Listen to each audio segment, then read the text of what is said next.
And so, My mom went to high school with those guys, and we've known them forever. and so anyhow, we spent a lot of money to get this thing fixed, and then we've had it for 4 months, and then all of a sudden, right when we need it, it's not working. So I set it up there to them, and they're like, it's My working. mom went to high school with those guys, and we've known them forever. And so anyhow, so There you I'm saying we're gonna have to stop that because we've That would had be it pretty for 4 awkward months, and all of a sudden, right when we need it. It's the open mic. So we're good. He's not. We're good. Well, hold on. The wrong person showing.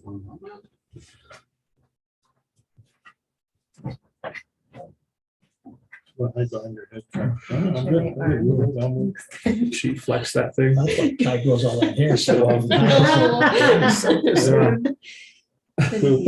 gonna have that Kai stand over here. You hide a lot more of me. I got a haircut about a month ago, but it's already just coming. Good. Hey, Hey, cherish. be it. happy. Cherish. it. When you get it cut, simply cherish. Take it over to Dr. Decker. You know, Kai, I'm just looking and I'm looking at that nice big. Just remember, like all leaves, they curl right before they fall off. Oh, Yeah. You're just like full of them today. Hey, I'm still got here. I'm 60. I'm so happy. My dad was so bald, and I thought that I was going to be another victim. Let me get out there. No, I can't make it so that it's not my name on the screen for some reason. I don't know what that's at. Are we streaming though? Looks like we are. Says we're live. Yeah, it says we are. Well, it says we're live, but it's, Oh, what's okay. live is my name on the screen. It's not live, but what we're seeing is live on his screen. Oh. I So see. we good to go? Yeah. Not yet. Oh, Is it because the start video is off? Well, I don't want video to be on. I'll just- I'll just- Okay, it had it right. It just was a minute. Okay. Cut it. there you go. Sorry. You needed a minute to think. Oh, You're it's up. live. Okay, hold on. It's whoever's talking. Oh, instead of everybody. It's this one. It went to you guys second though. So if we talk, does it go to us? Because it's just, needs to hear us and then you just can't pin us? Which one is showing? When we look up there, it's mirror image. So we're conflict. Sorry. Doesn't matter. well, the iPad. How do we feel about just starting and then when he gets it going, it's going, or do we need As to? long as it's recording, I think we're probably okay, but it'd be nice if everybody could come in since we advertised it that way. Are they not able to? People can come in, they just don't see us. They're seeing the birds Brad Rigney. They hear us Can though? they hear us, sir? Assuming, Yeah, you always need to Here, let's assume go on they're YouTube hearing. and find out. Yes, why don't we see what we find? There you go, Lisa. Through YouTube. I haven't tried to log into Zoom or anything. I just, It's on it's on YouTube, yeah. right after the, Says live now, yeah. They hear us Can they hear us, sir? there you go, they hear us. Okay. Let's go ahead and start. Yeah. Let's do it. All right. For everybody out there at home, we hope you're listening in. We'd like to welcome to our special board meeting tonight regarding the Lcap. We have a roll call. Jen, could you Rich Carnation, hear? Stephanie Amon. Here. Oh, Bill Adams, Here? Eric Kites, Here, student board member Kai Haslett. Here. And Melanelli is not here. Correct. All righty. Thank you. Flag salute, trustee Adams. You join in, face the flag. Thanks. Ready, begin. I pledge allegiance to the flag of the United States of America and to the republic for which it stands, one nation, under God, indivisible, with liberty and justice for all. Thank you, Bill. All right. 1.3, are there any adjustments to the agenda? There's only one item, I hope not. Well, just wanted to make sure, and I just make sure any public comment, I don't see any folks here. And I don't know if we have any from home, but I don't think so. So let's go to 2.1, important discussions, the Lcap. This is going to be presented to us by Lisa Saxon, Director of Educational Services. And Lisa? Well, let me jump in first. So that's like the purpose of the meeting. So Okay. kind of, we've discussed together as a board, LCAP process and really wanting to be in on the front end versus just the back end. And I know that we have reps on the committee that represent the board interests, but at the same time, we wanted to make sure we had an opportunity really to talk through our LCAP. It's how we spend our dollars and give you guys a chance to really get your views on the table, discuss them with one another. So this is your meeting. So there's not a ton in here that we're going to go through so much as we're going to give you an opportunity to talk with each other and us to give us your feedback. Really almost treat you like a stakeholder group, even though you're also the ultimate deciders. But you know, get your ideas. Great. So to get us started, it seemed to sort of make sense to go back to the LCAP core committee meeting #1 and to review your board goals, but not necessarily to review the goals themselves, which you know well, but to just bring everyone a reminder about how each of them relates to an LCAP goal so that work has been done. Stephanie, you did a great job at the LCAP core committee meeting. Would you be willing to indulge us again and walk through them? Sure, I just don't have the board goals in front of me. So Brad is going to project them and/or I can. I'm sharing with Jeremy. Oh, perfect. So do you want me to just go through them kind of the same way? I think so. Okay, so this will just be really a refresher of the board goals. So I'm gonna kind of read through them, but we can talk about them too as we go through. So we have 5 goals.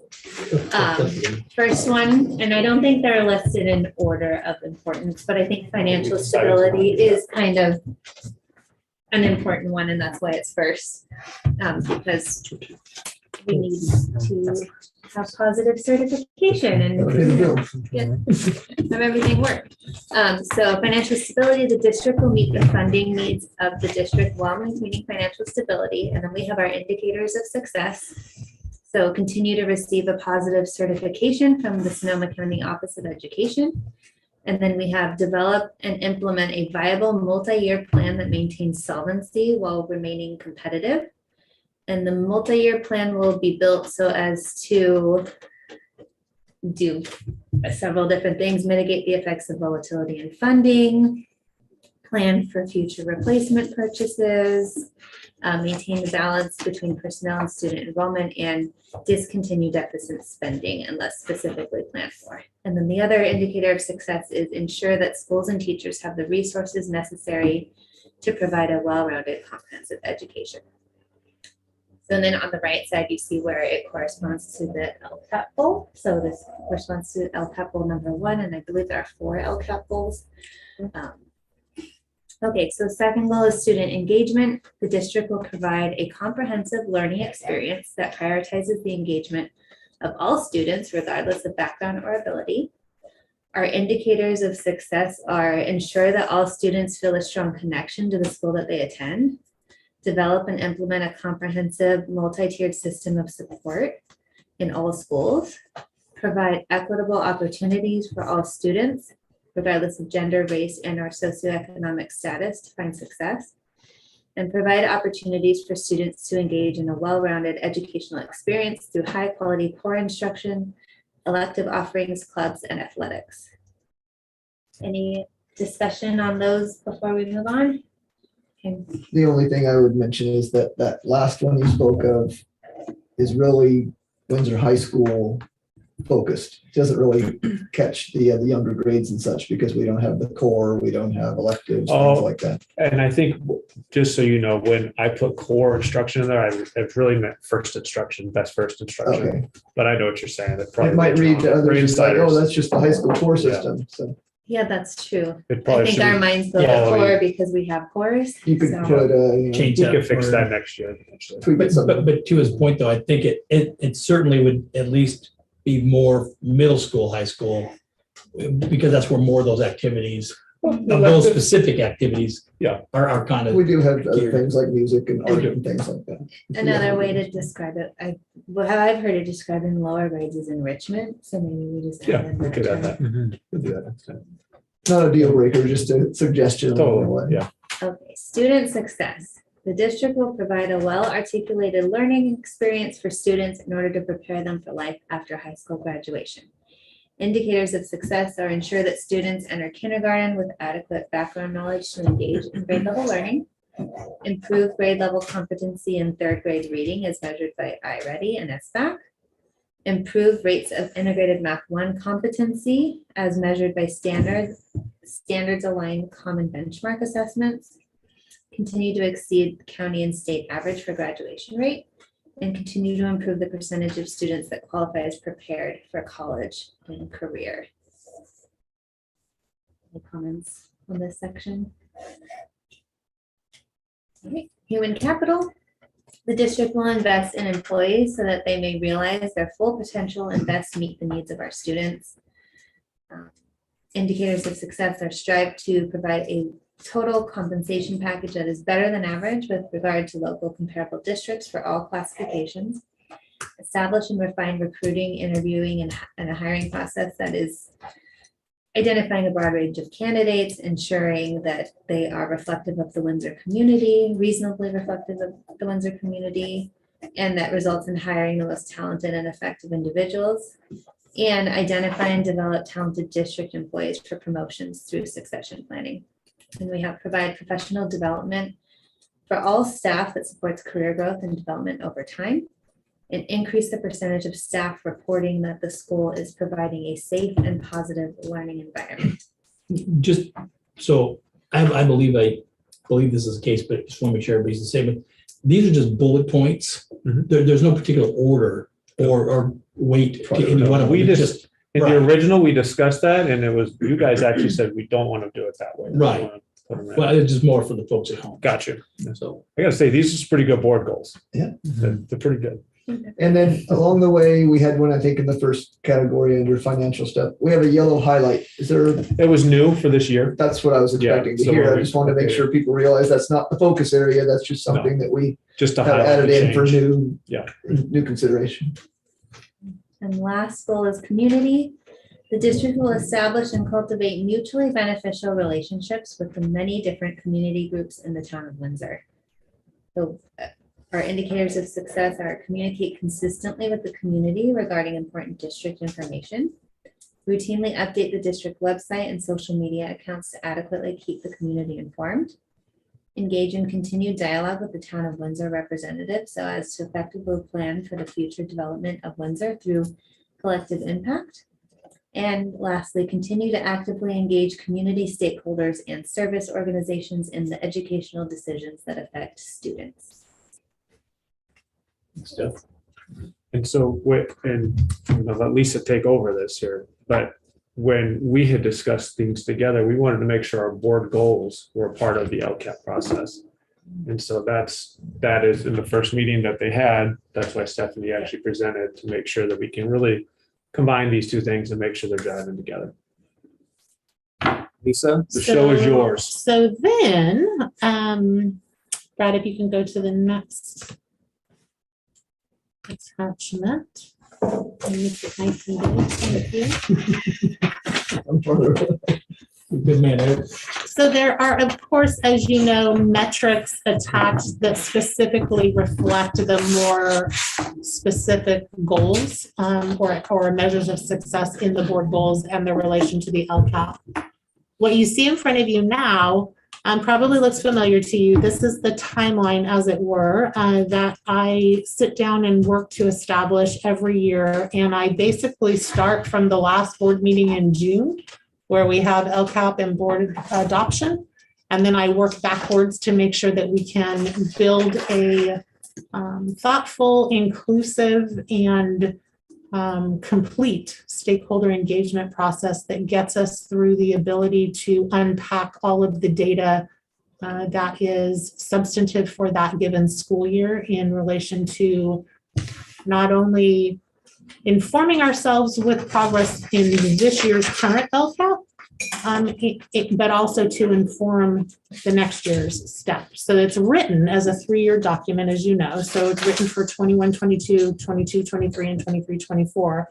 However, each year we're required to still go through the stakeholder engagement process, collect new data, and update as a result of.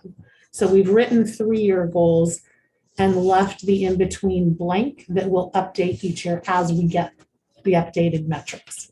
Okay. So the other challenge is that this, as you know, is not a perfect year, not that we've ever had one, but this one is another strange year in that we don't have the typical data sets that we use to guide our stakeholder engagement process. So here's what you have in front of you. Starting, I'm going to kind of skip ahead if it's okay. September, October, December is just kind of getting ourselves ready. January, we did move to the Youth Truth Survey this year. We used to survey students in grades 5 through 12, all staff and all parents, with our own homegrown edition that we've tweaked over the years of our Lcap survey. We made the conscientious decision to transition this year to Youth Truth, mostly because we want the comparability to other districts in Sonoma County, other counties in California, and other states in our nation. It just gives us a better basis of comparison. And if you're familiar with this process, you know that anytime we pull a data point, when and where we're able, we always compare ourselves to the county and the state to see where does that in relation to where we are, how are we looking? Because anything with data, if you don't have something to compare it to, then the data doesn't really mean anything. You have to have something to compare it to. So Youth Truth window, our Lcap window used to be like a November, December window. Youth Truth is nationwide. So we administered that January 3rd through 28th, and they're in the midst of compiling that data. I should start to get preliminary reports. They told me February 15th. So that's Which is another benefit because they're doing all the stuff and we don't have to. It isn't, Eric. It's been a twitchy year for me to not be. Okay. Yeah, it is a ton of work for sure. No getting around it. The other thing that's important for you to know with regard to this survey is that SCO made the offer because most of you will remember that we have actual metrics in our Lcap that are tied directly to our old survey. And so how are we going to reconcile those to determine if we made growth? So SCO has made the offer to help us build a crosswalk between our last Lcap survey and the Youth Truth survey where the questions are similar so that we can still use our metrics and keep moving forward and not have to reestablish an entire new baseline. That is a super answer because that was one of my first questions. I think I saw you getting twitchy. I was getting twitchy, but we do have such and sort of a like subject matter, and I'm very interested to see that because that provides some continuity. I know it's anecdotal and it's early. Any sense whether the Youth Truth process might put our thumb on the scale to get a higher amount of participation from our students? And how did we set up parents who are used to seeing something in the Thanksgiving before Christmas break time? Yeah. And get them? Do you have any sense about what we might see from a participation standpoint? I Is it too early to do. know? They actually set it up so that I could monitor it, as could principals throughout the window. And what I noticed was I got nervous about students up front. And then as I talked to principals and began to understand their big game plan, I relaxed because they had their, ideas, their ducks in a row, so to speak. So the student participation rate actually looks good. The staff participation rate looks decent. The parent participation rate this year, I'm worried. And here's why. I think here's what happened. And it was, if you were at the Lcap meeting, Stephanie, you were there, you'll remember, a parent asked a great question and said, oh, so we're supposed to take that survey too?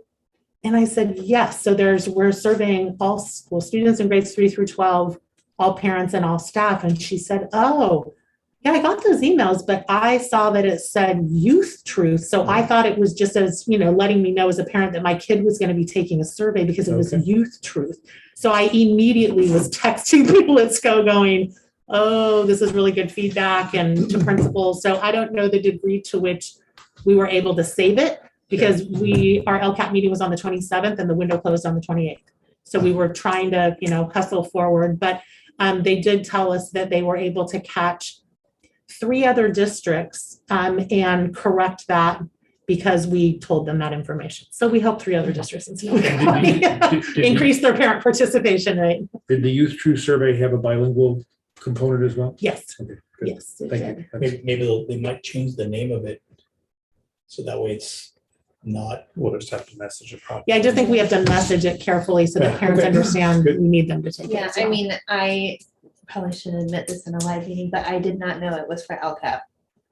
I didn't know that I needed it. I mean, I saw the parent component, but I didn't realize it was the The LCAP survey correlation. Mhm. for some reason. And it could have just been me in my parent hat, you know, not paying as close of attention as I do in my board role. But I do think that probably take at least a couple years of messaging to get people to Makes really. sense. I think you're totally right. And there were Because honestly. I would normally think to look for the other thing. So to me, it was just a new Mhm. thing It's and I just wasn't new. sure what it was. And there were Well, even it'll give principals. Student data, which Yeah. is most important probably. But I did it after our meeting. Oh, did you? Okay. Yeah, good. so I Thank must you. have like realized at the meeting, because I know I did it. And there were Okay. even principals who had to clarify throughout the window. So is this replacing the LCAP survey? Yeah. Yes, it is. Make sure people know that. We really, really need their input because this is a major piece of data that we use in Right. our process. Yeah, good. All right, so moving right along. So we held our first meeting, as you've heard, on January 27th. And you can see in the middle column there, when it says the who, those are all of the representatives, liaisons, bodies of existing people within our organization who are part of that of each process, each step of the way. So meeting number one is the breakdown of the process, because you have lots of new people on board. They need to understand what's LCAP, what's LCFF, what's it all about, why do we do it, what's the money part. So we break down that piece in just a quick PowerPoint, followed by Stephanie reviewed the board goals. And then we actually spent some time unpacking what is in the LCAP for this year. What are the actions and services? What are the goals and what are the actions and services related to them that we're looking to accomplish?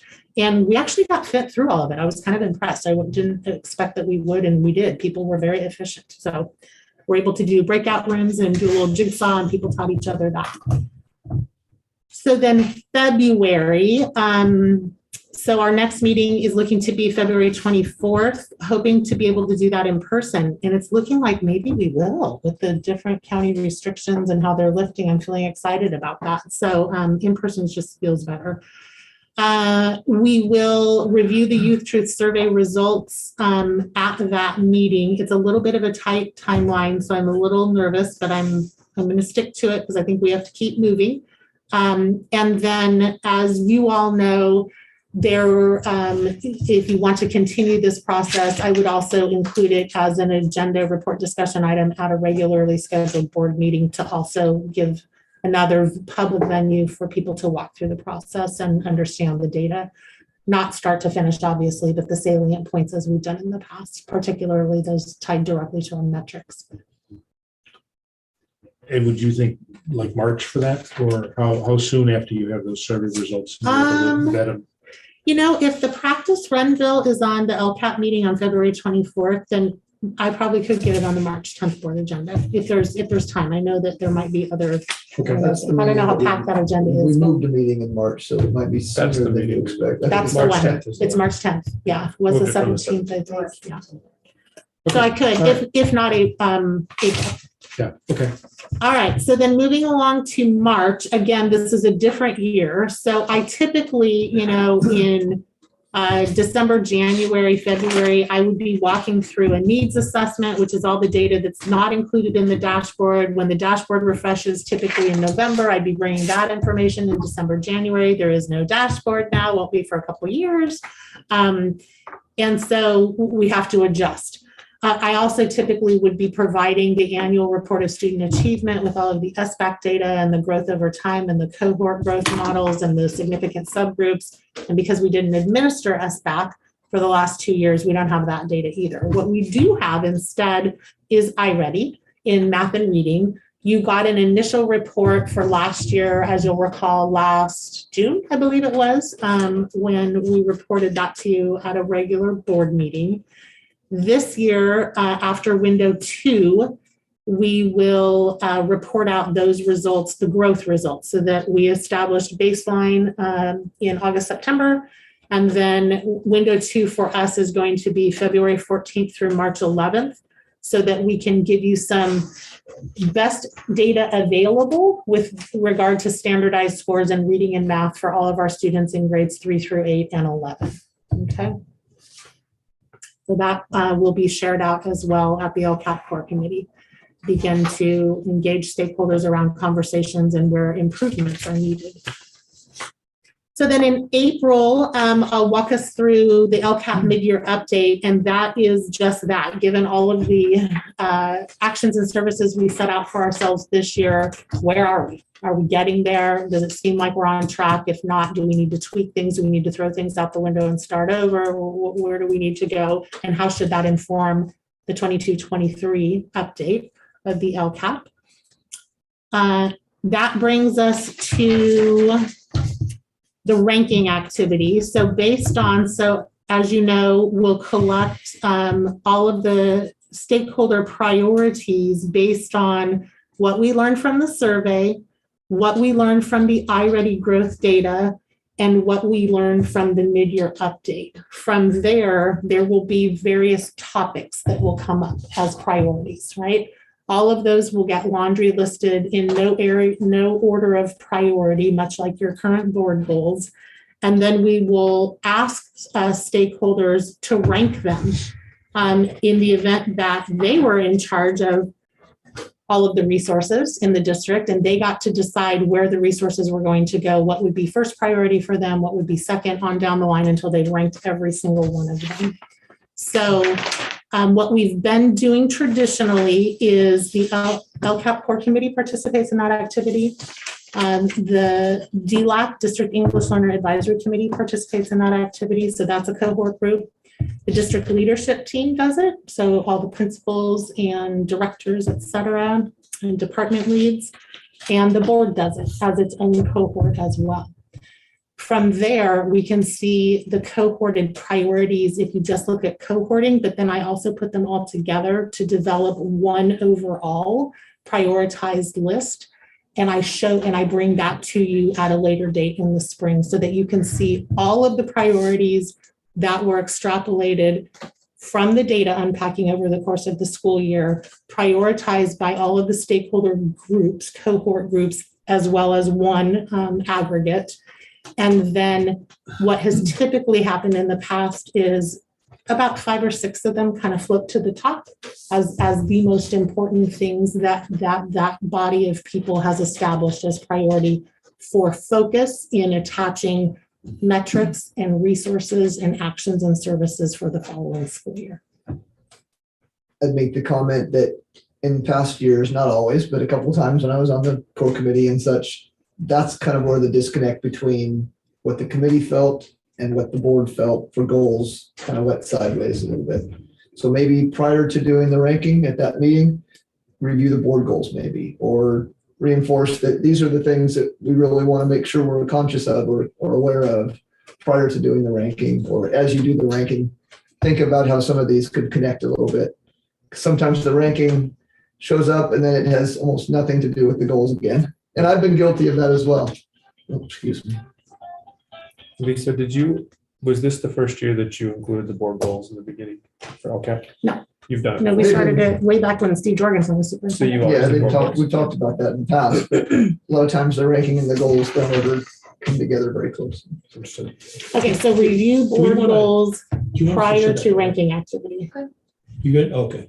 If you do. No, I'm good. And that's just a suggestion. I'm not saying it has to be done that way, but it's just kind of a way to reinforce that we're all on the same page a little bit that way. I So think that's a maybe- really good idea. Maybe it would be good to, in tandem, remind everyone of the board goals and of the LCAP goals, so that it just refreshes, like, what's the big picture? What are we really after here? And then how does this data extrapolation and these Yeah. priorities or areas for growth, I'll call them, that have come from the process relate? Because I think it is the big picture, because some people will have their own agendas For sure. that may not be a part of the big picture. Oh, I really need this to happen because that's what my kid likes. When it doesn't maybe meet the bigger picture we talked about. I just remember when we went to middle school. I don't remember what year it was now, but it was like the board goals. And I mean, there was no bridge, no nexus. There were like two completely different things going on, which is how we started thinking, how do we even get this to come together more? So how many years ago was that? Can't tell with this. We were reading first at that time. This so. COVID thing is 3 years ago. Messed up my Between time 3 frame. and 7. Yeah, less than that. Between 1 and 3. But I think that's the purpose of this meeting, right? So we can do a number of things from this point. We could go through the current LCAP, but really, I don't think that's what you're wanting us to do. I think what you want to do is talk about your priorities as a board and then figure out how we can relay that to the LCAP core committee so that everything's more aligned, right? I mean, that's kind of what I've heard from you guys in our Yeah, meetings. I think alignment is good. It might be helpful to see the LCAP goals right now, just so that we can. Oh, to review the LCAP Yeah, goals just so we themselves? see. Just maybe not the actions and services, because that's just getting. Yeah, I Do mean, we the want to core. finish the just the timeline core first goals and that then we- come back to that after? Oh, I'm sorry. Well, yeah, I We're mean, almost at the end of it. we so- basically are. So after the ranking activity is done, then all of that information is published. That is brought to the board so the board can see, okay, given the process over the course of the school year, this is what your stakeholders are telling you are the most important things via the data, which has been to whoever brought that up earlier, Eric, I think you brought it up, which has been critically important, because if you were back here in the 2013-14 school year, it was a free-for-all, right? It was like, what does everybody want? First year this happened. And we've gotten better every year. And now that we're able to really root the conversation in actual data, it really helps to focus the energy around things that are priorities for this district via the board goals and the LCAP goals. So then we start attaching metrics and budget, and Austin and I will start working together on getting the budget and the LCAP prepared. And we'll go through that piece where we have to ask for feedback. We will tweak the draft if we need to based on that feedback. We'll present the LCAP at a public hearing and then bring it back to you at a subsequent and different meeting to approve the LCAP and the budget. And then I will put it to bed and send it off to SCO for hopeful approval So we're gonna have 2 meetings then, always in June. Yeah, that Yeah. was public hearing. Okay. I think it's good. No, budget requires Oh, 2 got it. meetings as well, anyway. One's the hearing and one's the submission or the approval of it. So in terms of reviewing the actual LCAP goals themselves. Maybe, Lisa, another question. Yeah. You had a couple times mentioned on this hearing, June, or the school site councils. How much control, I mean, we have a budget of, $45 or $50 million. How much of that is the school site council and the DLAC committee able to allocate? So the allocation of school site councils is, let's back up, purpose. So the site council's main job is to ensure that the school is meeting its goals, its SIPSA goals, school plan for student achievement goals. Beyond that, any categorical federal funds that are allocated specifically to the site council must approve. And so we give that information to principals upfront and they build it into their SIPSs and then they bring them to you in November, December of every year. Yeah. They used to have, Eric, you'll probably remember this years ago. In fact, I was back when I was still a principal. There was a school and library improvement block grant for a while that site councils had some purview over. Do you remember that, Bill? When you were on, actually, when you were on my site council at the middle school. Yeah. But it's kind of hit or miss. It's basically at this point, public funds and federal funds. And for a while, it wasn't even that. When the budget was really bad, it was just oversee the school plan for student achievement. And that was the only purpose that the site council served. Maybe pay for a field trip or a speaker coming in, those kind of things were basic. Yeah, good. Okay. So I'll review verbally, if that's okay, the goals, the 4 LCAP goals. So goal number 1 is to provide a rigorous curriculum based on the California Common Core state standards to maximize student progress and achievement. Any questions about that one? Goal 2, students will be engaged in their learning in order to be successful. Goal 3, create and maintain optimum learning and working environments for students and staff. And finally, goal 4, build effective and relevant family partnerships to increase student achievement and engagement in school. Could Those you are say all that last one very again, broad. please? You bet. I My shorthand doesn't go that fast. No worries. Build Boils effect- down. It's my short finger. Build effective and relevant family partnerships to increase student achievement and engagement in school. Can you read the first one more time? So that one's all about Common Core standards, Stephanie, if you think about it that way. But I will reread it I all. did write Common Core, but I want to make sure. Provide a rigorous Standards and curriculum achievement. based on the California Common Core state standards to maximize student progress and achievement. Okay.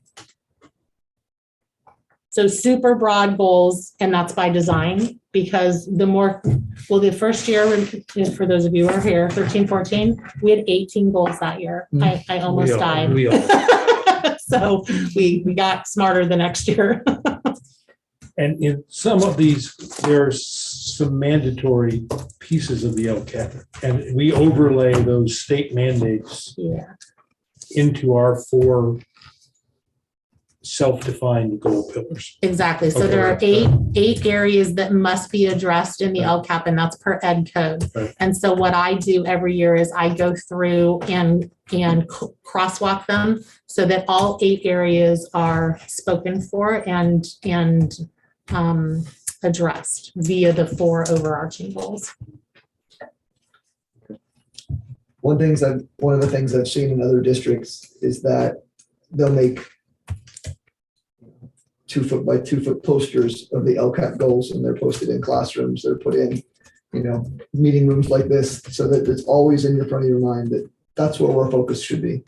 So it might be something we want to consider at some point. I don't know if it's at that level of student necessarily, but maybe we want to be mentioned once in a while during meetings that these are our LCAP goals, rather than just doing it the one time in June when we report it out, that kind of thing. Just a review with people. So from here, I think that it's open mic time. So I think we probably want to go goal by goal and let you guys kind of discuss some of your interests and area. Talking goal 1, we're talking student achievement, right? So we talked a lot about math in general at the high school. Yes, sir. If we might maybe step back to a 10,000 foot level, even above that. So it seems to me a place where, and I'm not saying it's not there, but I don't know that we were deliberate about it, is for our board to look, because we have this rolling 3-year set of goals, right? So we are in the final year of 2 years ago's LCAP. We didn't do one last year, so there's a bridge sort of period. And we do have the chance to redefine, but it strikes me that someone mentioned the term alignment. Mm-hmm. But we have the opportunity to adjust and modify our LCAP mid-year. And one of the things that I'd like us to sort of talk about when we're talking about overlaying in the goals and getting more down in the weeds is, and the pre-K TK initiative comes up, right? Okay. 2 years ago, that wasn't on our horizon. Mm-hmm. Last year, we didn't have an LCAP, and this sort of started. And how, when we have different initiatives, and I just wrote 3 sort of things to think about maybe. One is reinforcing success that we're having, right? Which to me also is to identify areas that we really need to emphasize. Math is one that we've done a lot of intervention and things on math, so to build that up. Another one may be changing the emphasis of things we're doing. And it strikes me that that's sort of where the pre-K TK model comes. It has a business component. It has an outreach to new students and their families. It has the pedagogical academic benefit, but that's a different emphasis, right? Which is, and then sort of along that is things that are new initiatives, right? We have, while it's a little bit outside the LCAP and LCFF, but we have sort of long range building plans and stuff that don't really overlay with a 3-year LCAP or a 3-year rolling budget, but are overarching things we're doing, right? And how we reconcile that, right? Yeah. That they're not all separate. The other piece that I urge us to think about is the LCAP viewed with all those changes, right? So we make adjustments and modifications, that the LCAP is really kind of a continuum of what we're doing, right? It's I think there's a certain stability and and continuity that it provides. That, again, I'd like us to sort of deliberately figure out how to better or not better, how to deliberately communicate that piece of it, right? And maybe there's some shifts, right? We're going a different way so that, that it's not locked in stone. Eric, my only final point was Eric mentioned, posting it on the wall. I have seen a number, and I think it was a cottage industry for consultants, and you've seen these things, Lisa. But these pictographs that certain districts did. Sure. I think you got to have like the meat on the bones to make a good pictograph. But I think the pictographs, and again, maybe as we're in, we have a new survey set of data, but to really take some time and maybe not to have it for this one in June, but to really evaluate, what's the utility and usefulness and succinctness and ability to communicate with a pictograph if we're doing it. Because we have it a little bit, but not, there's some that you've seen. We contracted for services for infographics for a couple of years. Yeah, we did. Yeah. So anyway, that's sort of my thought before we get kind of down into goals. Makes sense. Let's look through a straw on this particular thing is the Lcap, is the Lcap meeting the needs that we as a board may think we have? And frankly, is the Lcap meeting the needs that staff and the line teachers and the site leadership have, right?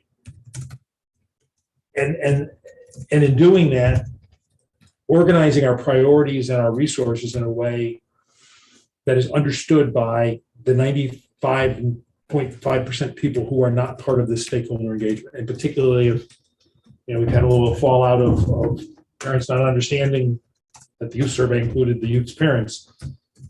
I think we may need to really roll up our sleeves to and we didn't do one last year, right?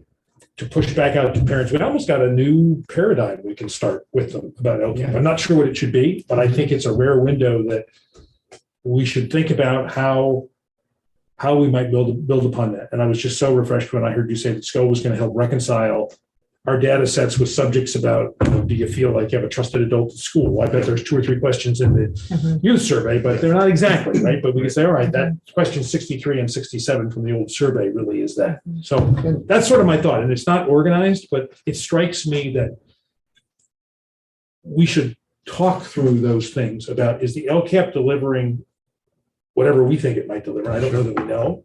And is the Lcap delivering what everybody who works, outside the DO, and for you guys to be able to organize and prioritize? Because I do think we have a unique window of opportunity here. I'd kind of connect to what Bill's saying. In this time when we're dealing with state regulations and federal regulations and all the COVID stuff that people are a little on edge about, saying that, well, why can't you just do something else instead of doing what the state says you have to do? This Lcap is our local control. This is what we have the power to work with. And if you want to make some changes, or if you're not happy with things, or if you really love what we're doing, this is how we get involved in it. And this is how we make new things happen and things get better and all those kind of aspects. This isn't what the state is telling us to do. This isn't what the feds are telling us to do. Yes, there's a component there with the money, but we get to decide where our focus and our emphasis is. That might be that new paradigm thing where we didn't do it last year. We've got people coming in that weren't involved. We've got new families for the young littles coming in. That might be the way to kind of spark some interest, letting people know that we are in charge of what we're doing and we love what we're doing and we're going to make this better than it already is. And if you want to get involved or if you want to have feedback, this is how we can do it. Not saying, oh, blaming it on the state because they're telling us what we have to do. So something to think about. And an infographic piece can lend to that. If we put out some information that way, it's great for realtors. It's great for new families in the town area. It's great for the Chamber of Commerce, that kind of thing, to know what we're doing and how well our schools are doing and what our big promotions are going to be in the future, like the youth programs and potential building projects and things like that. It goes a long way to say that we're not just sitting by and doing whatever somebody else does. We're leading the spear. We're the tip of the spear, leading the way on a lot of these things, like we do with COVID and like we've done with other projects lately. So we need to promote that proudness that we have in this room to other people that might not have that confidence in this district yet, or that might want to share with others how good our district is to bring them in, because we need the enrollment. Good. Nope, go ahead. Okay. Yeah. Yep. All right. Well, I like what everyone has had to say so far, and I like taking a step back and kind of looking at, what are we here to do, and like, what do we want to see, and apply that lens to it of just being creative and thinking about, we have the power at this moment to kind of include things that maybe weren't included or do things a little differently. So I think that we should be really conscientious about how we move forward. I just noticed, and I wanted to point out, I'm looking at the board goals and I'm looking at the LCAP goals, and there's actually a lot of overlap. There is. Yeah. And they're actually, some of them are very aligned and that. kind of splits a couple in half and are in different parts, but it's actually pretty comprehensive. A couple of things I wanted to call out that maybe we could, I don't know where we make these adjustments, but maybe the LCAP, the goal number 4, it seems to be focused on family, and maybe we could add more of a community component to that as well, broaden it a little bit. And that may already be true in the kind of when we get into the nitty gritty of all the pieces, but We make it closer to the board goals as stated. possibly. Yeah, We so call that's- it community, Call and it your focus community. is more on Yeah, family, so which that's- connects very closely. One possible area for some adjusting. And then another thing that I'm just thinking about more broadly is we have our financial goal, which ties into everything, It is the LCAP. but we don't, I don't know, maybe that's fine, that it's just kind of this overarching thing, but it's not kind of called out in a specific I goal. think Maybe it is the LCAP. It Since the is it. LCAP is how we spend our money. I Okay. think it's So called out just that is way. it. Something that I noted, like when we were in our committee meeting and we went into our breakout rooms for the LCAP, we had some really interesting conversations about the specific goals and kind of how the budget is allocated. And I think people brought up really interesting points about like, how did we get to that number? Like, did we ever go back and like compare how much we actually spent on a certain Yeah. component versus Yeah, how much is allocated, because it tends to be like you need to allocate kind of a round number. And then, but I think they were wondering, do we ever go back and check and then adjust? And I'm sure we do. We do. Our grocery bills are all going up. We may not have done that in our personal life or gasoline charges. Yeah, and do we need to yeah. allocate more to certain things in light of rising costs? So I'm Just- wondering if it would make sense to build in, so Austin is working, the answer is yes, because he and I are And he was in my reconciling. group, so- Yeah, so Yeah. we're reconciling, Lisa, we allocated this much for L106. Okay, This so is how you much brought you it up. spent, or we're gonna spend the rest of it, or can I sweep it, or what are we doing Yeah. here? So it might just be good to build in a little 5-10 minute Austin update where we Yeah. talk through, this is how we start to through second interim and the multi-year projection process, really go back and take a look at, here's what we said, here's where we are, what do we need to do now? Because you're right, it is an estimate. So, with regard to salaries, for example, I calculate total compensation, adjust for, step and column, look at what I think we're gonna have, and I have to pick a number, right, to put Right. in there. And hopefully that comes true the next year. And I do that in conjunction with business services to make sure it's, as accurate as we can get it, but then things happen, right? Yeah, Always. unfilled vacancies or whatever, so. Let me ask, I'm sorry to jump in. When we, a number of years ago, and we stopped, we had some, I think they were allocated reserves. We had 250,000 for books or 500,000 against pension obligations and Technology. technology. Did that funding get reflected into the LCAP? Or is that happen sort of separate? Yes and no. So if we had a line item in the LCAP, for example, with regard to technology, Okay. yes, that was Okay. reflected because that was something we wanted to Pensions. call out as a priority. In terms of, well, tell me again, what. There was one we put against. Yeah, pensions, we didn't put obligations, that, we which didn't capture strikes that me in the that we should LCAP. think about maybe doing that if we're going to do that, because that would be there's a number 17 million, I remember that was like 17 million was sort of unrestricted, not allocated to special ed staff costs. I remember that being in there a number of years ago. And if there's an investment of a particular set aside, like I think it was $500,000 we did in the budget in 1 year, maybe more than one. I don't know if that over clutters the LCAP or. The districts who have experimented have with the done that. zero sum budget Yeah, have regretted it. I did Okay. that, just so you that would be know. helpful to Yeah. know. that. I did it and it was a mess. It was. Okay, Wanna do it good to as well, know. right? Yeah, I did it okay, myself. okay. I'm And I sorry. had one more quick Oh. point before we move on, which is I think we're missing something from our board goals that I didn't notice before, and I think it's come up, but we don't really have anything about facilities planning No, you're and like just kind of that could be built into student engagement. It could be built into student success, even human capital. It's like our future planning, because that's what we spend a lot of our time doing, Yes, no, for thinking sure. about It is. where are the students and where are we looking at for future. With that, I think if we went to the financial component, I think that we need to, one of the things that I think we need to do is we need to start looking at our financial component in two different ways. One is with ADA money and one is with bond money. Because they come from different sources, they are allocated for different things. And so if we actually start talking about our financial stability in those two ways, I think we can be better stewards of how we use our money. For example, are we using money that is what I'm gonna call our ADA money? Are we using it General for? fund, it's better. Is it Or general fund? LCFF. General Well, I mean, it's not Okay. LCFF dollars. basically. Gotcha. Yeah. I'm gonna use general fund because it's Sounds good. clean. Well, it's, I can remember it. All right, fair enough. But, so that way we're using those funds for those purposes. And because sometimes we might bleed things back and forth. And so I think that because our general funds are the things that, teacher salaries, those are day-to-day things. Whereas our facilities, to Stephanie's point, our facilities and those things, those are long-term things. I hear parents once in a while like, why in the heck are we buying land or doing this or doing that when we're broke today? And the reason is because we're not funding 10 and 20 years from now with our budget today. We're funding it with our future budgets and our bonds things. And I don't know if there's an educational component that we need to do a little bit better, maybe.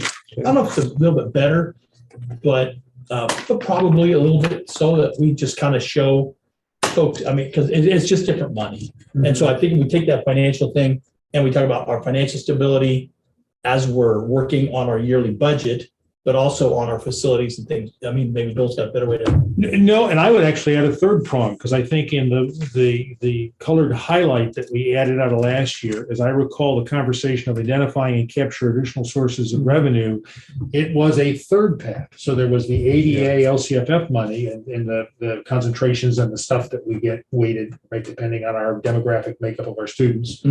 There's our bond measures, right? And we're thinking about that, and there could be a bricks and mortar bond, or there could be a parcel tax, which allows some program and staff flexibility. And then there's this other, which to me is, we get CTE grants, and we got $1.7 million for MAPA. We got, and sort of this money comes in sort of those not the traditional two paths, right? Of LCFF, ADA, general fund money, and bond money, which always strikes me as that sort of future-oriented money. Maybe there's a third path too, and I think And donations can be a part of it. So the clarifying into what the finance pieces are from, I think we could call out. Yeah, it's interesting when you said that. I looked right here and said, "My God, I don't think bricks and mortar is mentioned there either." It really isn't. It's a good point. And that's okay. It's But it's a really important absolutely thing. We do it, but I don't know that the folks at home, as you like to put them, Right. I don't know that they realize how much of that is really important. Can I ask you a question, guys? So for board goals, obviously it needs to be in there. Do you think that we should incorporate bricks and mortar into our LCAP beyond the fit report? I'm assuming we have fit in there.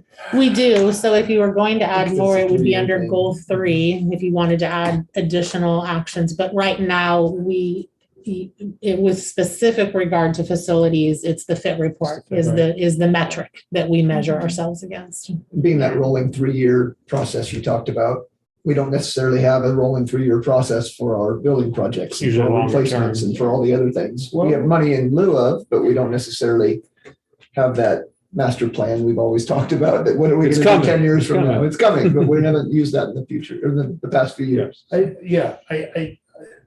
It's an interesting piece, because the LCAP seems to me is a really important principal component of informing our decision, but it's not the only one. Right. And it always struck me, whether it's zero-based, but if we if we burden it with too much other stuff we want to monitor, right? We have the format that Austin and needs to prepare our budget in, Yes. which always strikes me as, well, that should be a companion there. Right. And so if it's not in the LCAP, it's on a column somewhere in the budget.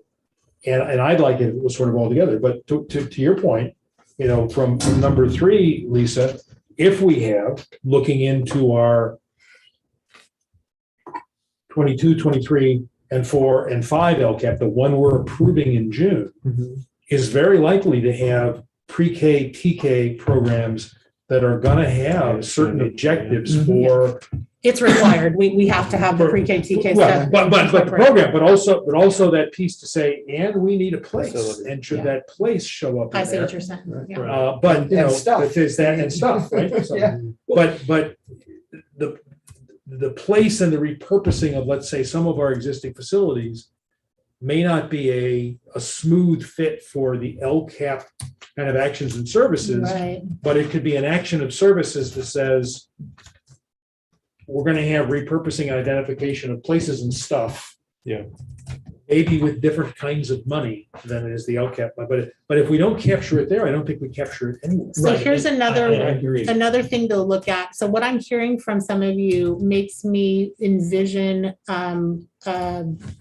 balance sheets. How do we track all the various sources of revenue in relation to what we're trying to accomplish as goals in our district? And that makes sense to me. Where I get a little stuck, and it doesn't mean I can't get unstuck, but where I'm currently stuck when I process that through is, I'm going to give you an example around LCAP. So let's say that, for example, based on the data that we disaggregate, we want to increase the graduation rate for our Hispanic Latino students in our district, okay? So underneath that goal is going to be related to LCAP goal 2.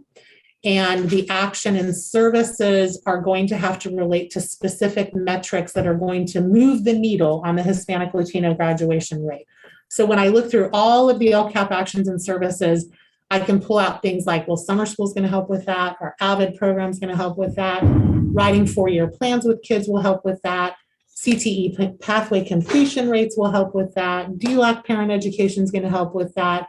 Credit recovery, building those electives inside the school day so we can get kids done, that's all going to help with that.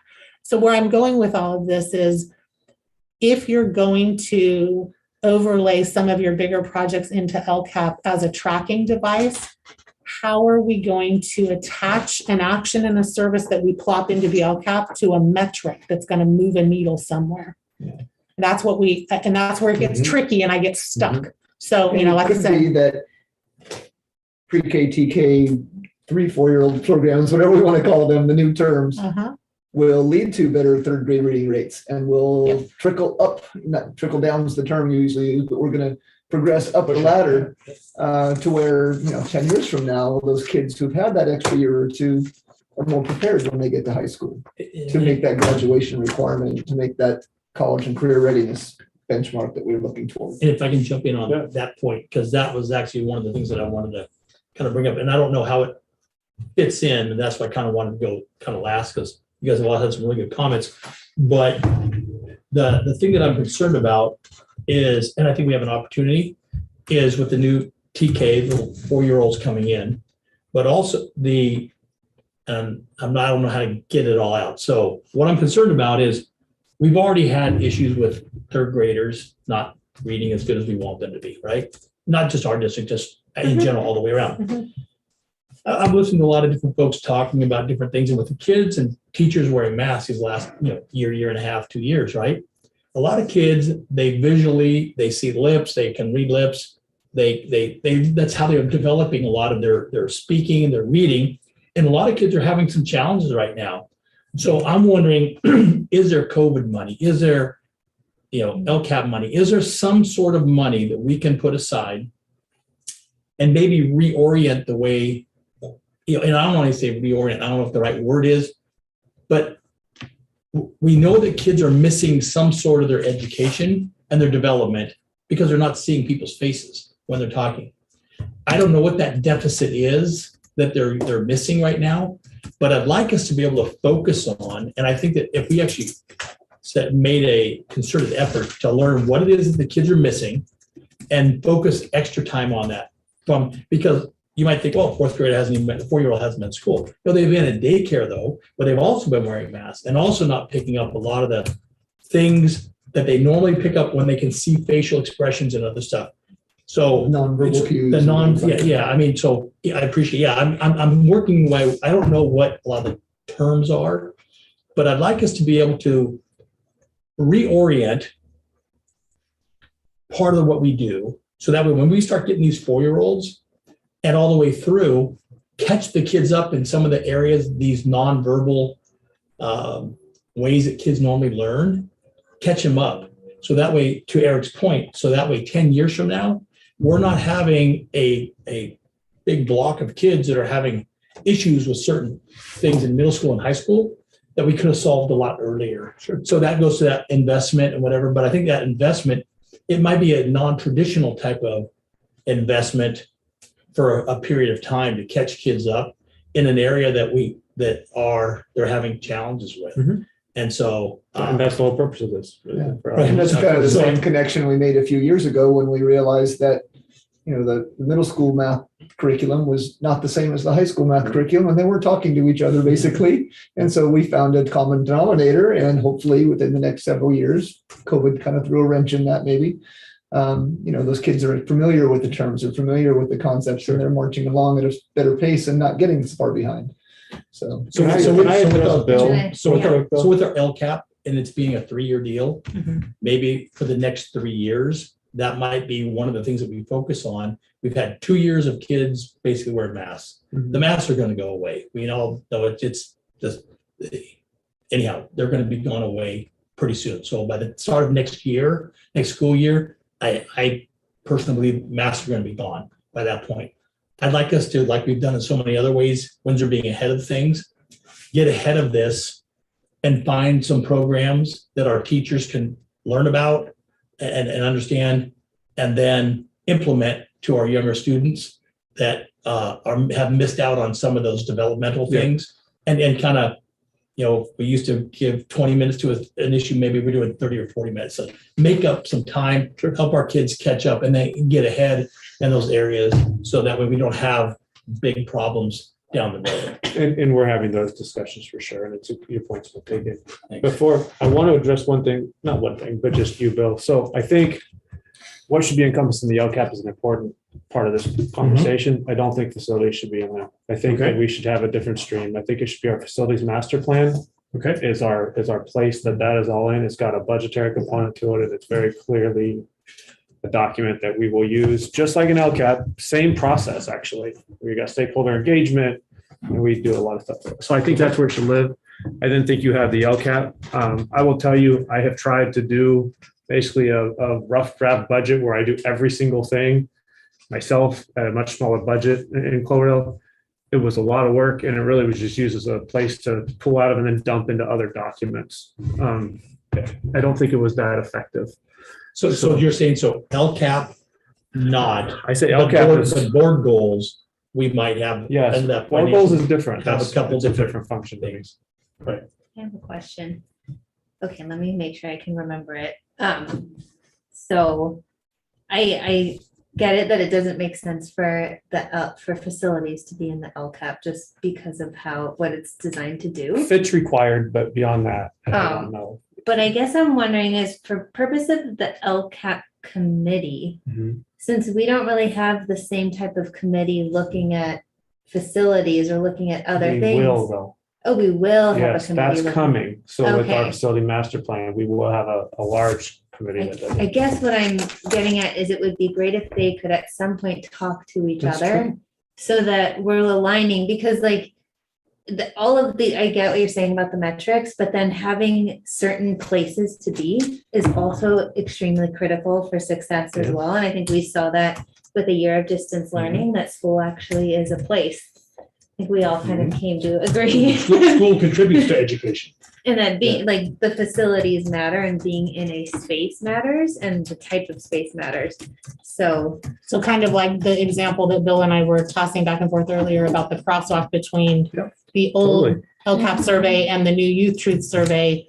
there needs to be a connection made, the dots connected, if you will, between program Totally. and facilities. Yeah. So how you, Great so you point. step back and see the Mhm. bigger picture of how it Right. all comes Yeah. together. Yes, Yeah. Right. just to make sure that we're See value in doing, that. we're Totally. meeting the needs there, Mhm. here, and vice Well, versa. because it's interesting, because we do the program piece then with staff and development and identification and, that sort of thing. So I think there's a continuum there. Mhm. I just had a thought, and I don't want to do make work, but it's an interesting thing because we are familiar with, it's been a passion, we're going to start to do it. We have the pre-K, TK program.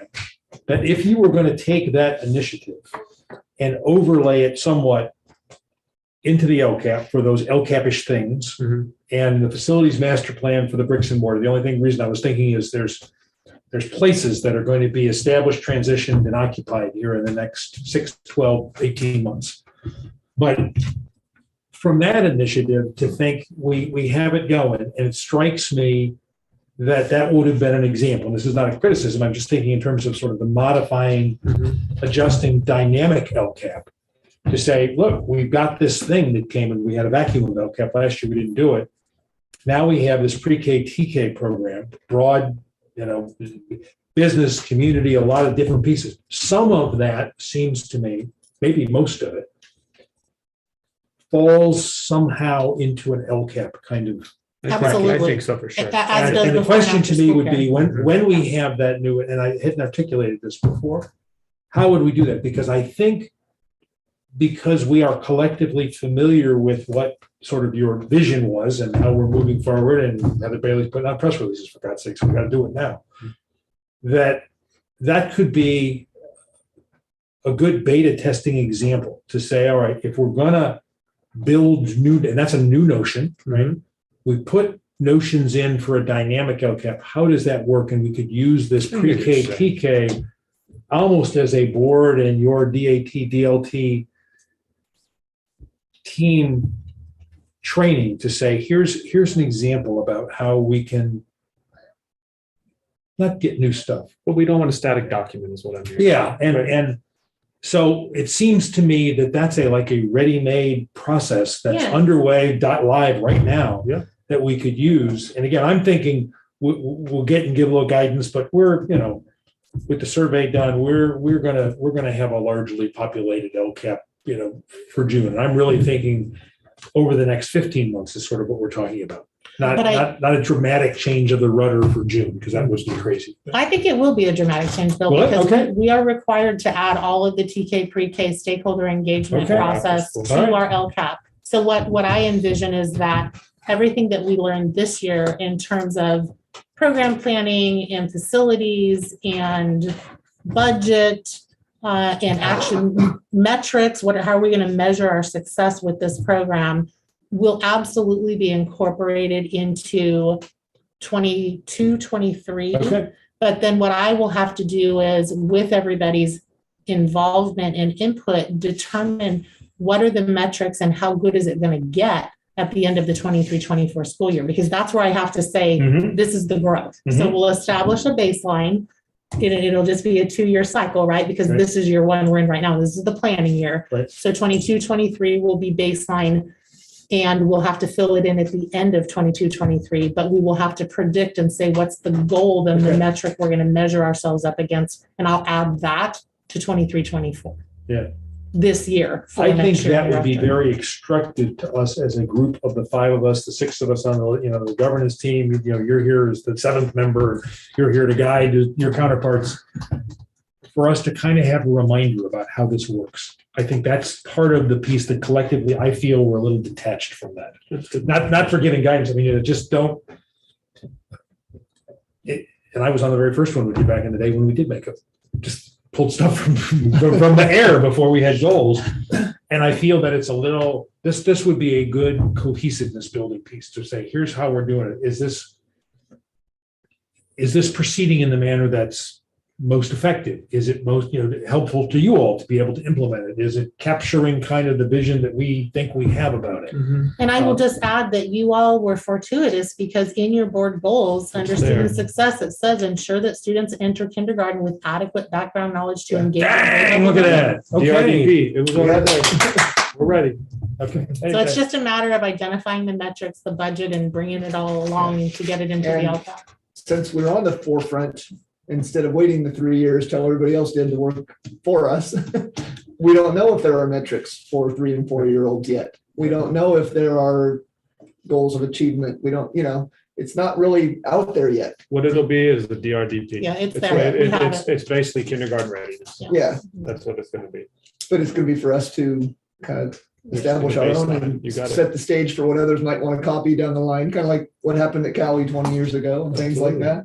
So, I like your thought though of like, this is a new thing, so like, Let's see it through. and it's a new way of looking at how we're, if I'm just, to make sure I understand what you're Yeah. saying, and correct me if I'm not understanding it right, but that we're building this new component of our program into our larger program, into our process, LCAP and facilities. And so this is like a test case almost of just figuring out how we do this and like, rather than trying to get everything perfect all at one time, like this is kind of a new thing. So It's an initiative that it's affecting both. I'm just trying to articulate. Well, and how it's dynamic and it's new, and we can watch to say, is this showing up where we thought it would show Right, up? yeah. Is this, yeah. Yeah. did we cover all the things? Oh, do we need to take this program and slice it into 3 or 4 more different pieces? Because Mhm. that's the various parts that are in there. And I think that would be a very helpful thing to bring us collectively up to speed together on a way to say, here's the mechanics of how the gears of these things go together. and it could very well be that it's not so much of an academic, to use the term, instructional model, but maybe it's social emotional learning for 3-year-olds and 4-year-olds, so that Right. when they get to kindergarten, you don't have the little issues of, misbehavior, and you don't have the whininess, and you don't have the pushback, because they're ready to do it, and they know they can just Yeah. dive right into the Sure. academic piece of it there. I think So- one thing that might be really important is further down the road when we get ready to have Jessica Borland present to you on what we measure in the DRDP that Jeremy's Mhm. referencing. So you get a sense of like, well, how are we determining efficacy with And kids? DRDP, I couldn't. tell you. Developmental readiness, something profile. okay, that was a 75%. Right. There's also, there We are just did a Zoom yesterday. DRDP. DRD. Oh, you said something. Well, there's also That something was called a it. KSEP. So the KSEP was a first 5 initiative in our county. It's a kindergarten student entrance profile. It's from San Diego. That's been used, but if we go the state preschool route, which we're going to, Right. then you're required to use the DRDP. So we'll shift and make sure we're using that. I just have a little side idea. Kind of like the college and career readiness for It's kindergarten. exactly the same. Desired results developmental profile. There you There you have go. it. They should get You'll never remember that. I was. the state board, that they should get and have at that annual meeting and have a contest where they have all the acronyms and whoever, like a little. I thought you were about to say something and super they profound, speed- right? they speed, and then they go and whoever, We're all like a leaning. bonus, like $5,000 or something like Right, that. who for knows the whoever most? knows most acronyms and. You will be What happy have to you? know, Rich, that was an outcome of our first LCAP core committee meeting. And bless Sarah Fountain, who is our DA rep, and I give her all kinds of kudos because I think she's the only spokesperson I've ever seen who said, can I get on your LCAP core committee? I want to see this in action, so I know how to support you. God. So she texted me right after and she said, I'll build the glossary for you and send it to you. So she's Yeah. taking care of that. Good. Okay. So I jumped in before we started goal 1. So That's that was okay. the first hour about not goal 1. Right, Bill, you have the most bullet points so far. Are you keeping track of it? I am. Amy? Oh, wow. Uh-oh. Well, and just as I a want side, to capture what then I'm we're gonna talking get- about. Then I'm going to get a drink of water. But when you mentioned about the mask, I absolutely believe, to me, that sort of social, putting it in LCAP speak and goals, that's social emotional, that's engagement, that's, It falls under several of them. and it could Optimal be learning like, environments. Yeah. like, the thing, and I'll tell you, we remember this, we have dual bilingual liaisons, at least the story I can remember about it is because a couple of students said when we were talking about it, look, if you're going to invest at the early grades to help parents be better parents of teachers or parents of students, and let's get some full-time community bilingual liaisons in there. And that came from a couple of juniors who were on the thing that, like, what should we do? Here's, I have a thought, let's do that. And it's not that expensive and it's Yeah. not that hard. And I think it's paid off. that's sort of like when we just identified a challenge in a way to go to a 14-minute lunch and all the media that got because it was innovative and new. I mean, almost that could have been approached and laid out in the template of LCAP talk, right? Sure. How are We we made gonna the do local that? control decision. Yeah, we're making a decision. Here's the benefit that we see about that. And I think if we can do that for this pre-K, TK initiative, it will help us start to think about things that way, because I think we get a thought bubble out here and sometimes sort of send it over there and say, well, it's clear to us what we want to do. And it's like, well, how do we overlay this with the mechanisms that we have to implement fund and sustain policy, right? And to me, that's part of what we're talking about today is there's been some disconnects about that and not purposely, it just ends up sort of being that way. And it comes to the point that, we have a couple hours a month job Yes. that we tell them to do 50 hours a week job, and that's a little bit lost there. And there's resentment there maybe, or pushback. And I get that. I mean, I'm on both sides of it myself, which I get frustrated with our board and with our decisions and our superintendent and all that. But it's for the good of everybody. You whether may it affects think that one. other places, Because we're everywhere. perfect. Everywhere. Yes, Everywhere. that other. Of course, not me. I know. That's to go on the other side of the hill. But I think your point is well County. taken, I because you agree said with the 50-foot view, Bill, I think is what you started with, and you guys stay there as you should. Right. We're in the weeds. Yeah. On the daily. Mhm. That's what we get paid to do. Right. And I think when we cross over in that way, that's sometimes where I've seen the board, this board and other boards I'm on, whether it's micromanagement or whatnot, because if we're doing that, we are not doing the other thing. And not that can't be done then by the DLT or DAT, but I think there are roles and purposes that it's complementary if we keep our eye on that, right? Those distinctions are complementary and they're not when we're down in the weeds looking at, I tell people frequently, what we do today or even next week in the school district is in many ways not my business unless it's an emergency. We get a text in the middle of the night. Thank heaven, because we got people who are paying with the expertise for that. And if we're doing that right now tactically, we have not thought about what we're doing next year, right? And that's just, we need to keep in our lane too, I think, frequently. We're advisors, not minions You of the guys dog. are We aren't doing it every day. Right. And you guys aren't micromanagers. You guys are good. Okay. Watch your step. I think it was good. It helps. Let's What help about frame. I'm interested, I don't want to call on you, so like, if you don't have anything, it's okay, but if you have any thoughts. What I think is that because I mean this is the first time here in this setting that I'm being introduced to the background, what's going on in the background behind the curtains with LCAP, and the youth survey, and that we're gonna be doing that. And I remember learning about that early on in the year. Lisa showed me a bit about it, and so I think with that with the youth survey, and now that with the youth survey, is that from a private company or is that state? It's private. I'm going to put you on the spot. Did you take the youth survey? Nope. Okay. So I did.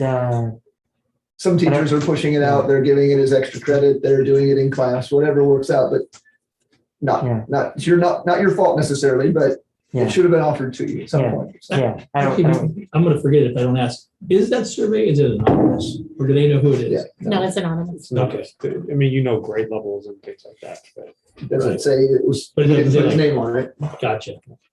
Yeah. So I don't recall the youth survey being offered in my classes, but pretty much like how Bill was mentioned. Bill was mentioning that it's easy for especially in this setting when we're getting grouped together that it can be easy to tell people who are managing the survey and also like the students and parents in the community who are taking the survey, but we don't really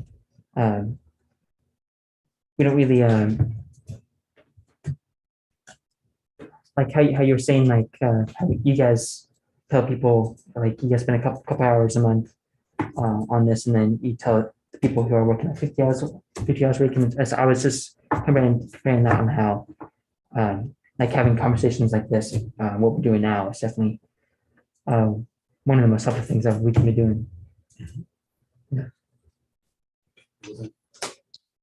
Do we want to dive into these goals or do we want to, I mean, I think that we've gotten some feedback where we can look at reimagining what the LCAP looks like in general, the structure. But I think we should at least talk about some of their interests as well. Are there questions out there where people are wondering what we're meaning or what we're trying to do?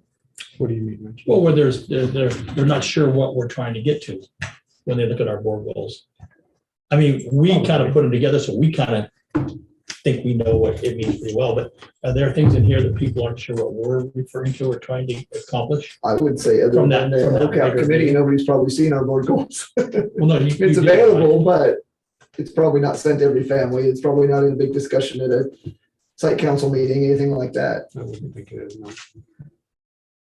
Yeah, I mean, it was presented to the LCAP committee, but beyond that, I mean, I think we shared them out when they were done. We did, actually. We shared them out to staff. Did we share them out to the community? No. I don't think we did. We did staff. share them out to staff. It could be on letterhead, it posted. could be anywhere, you know? No, that's a good idea. Yeah.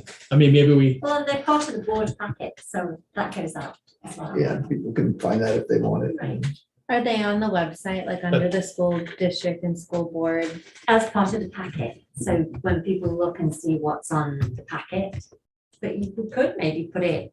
Just a link on the website? Yeah. Under Put it the on board? your page. In the- on under the the, Board of yeah, Trustees page. about us, Yeah. what's our goals for I the thought they year. were actually. I'm looking.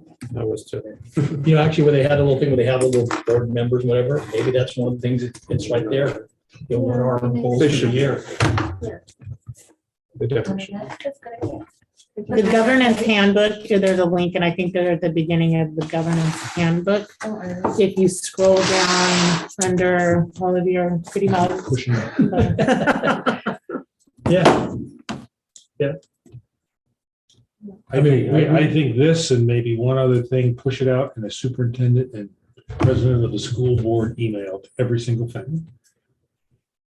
You'll get I a mean, I million think- replies. Well, and I think that's all right. I think that they're buried somewhere in the Give me the website. We secretary. should not be surprised that people don't Yeah, know so what they we are. have like the governance handbook and the board. You gotta kind of look, you gotta scroll, it's in there. Yeah. They're in Those there. are okay, those are- You're gonna have to want Not them board instead of having them given to you kind of thing.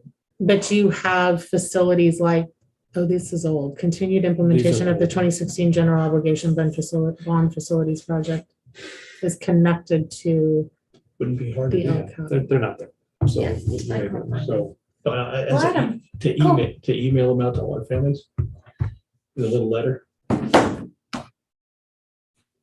Hey guys, here's some goals. Yeah, well, it's just, I mean, it's like, I think, you know, for a lot of folks, we've almost kind, I don't want to say we've been in survival mode. Yeah. But we've really been kind of in a more of a, you know, reactive type of a mode of, hey, we've been doing this and this and this. And, you know, kind of, as we transition back to what I'm gonna call normal, and just say, hey, folks, you know, look, we've gone through quite an ordeal the last couple of years, and we think we've actually done pretty well as a community.